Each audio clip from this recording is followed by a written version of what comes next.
Kourmge lonthokta thamoina Chtlmdai mikup asida Kourmge ningmda punsina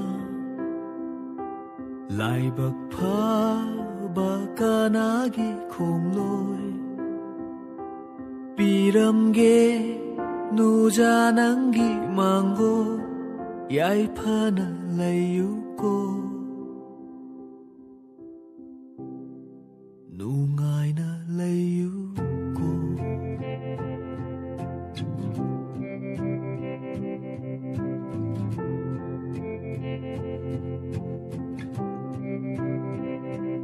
Kourmge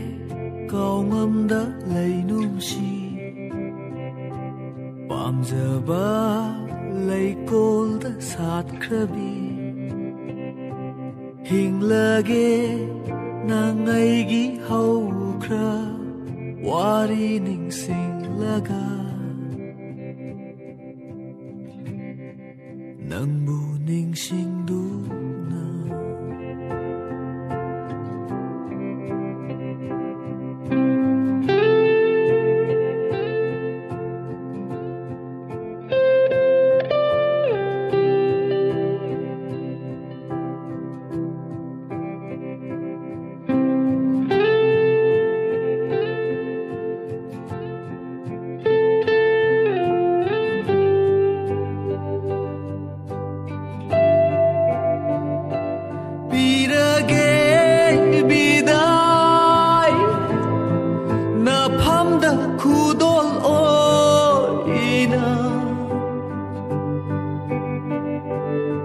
Ningtam zakro yet laroi amukhanna oi zage nggi awa bakhuding eigi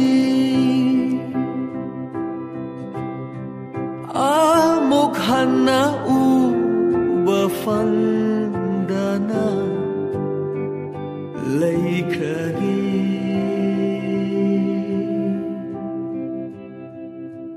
ngalamba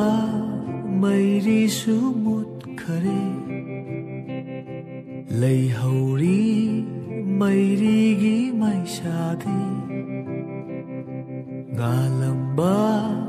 mairi sumut khare leihori mairi gi maisadi saramba nang eigi manglang aremba oi hore ido leihori ido leihori ido leihori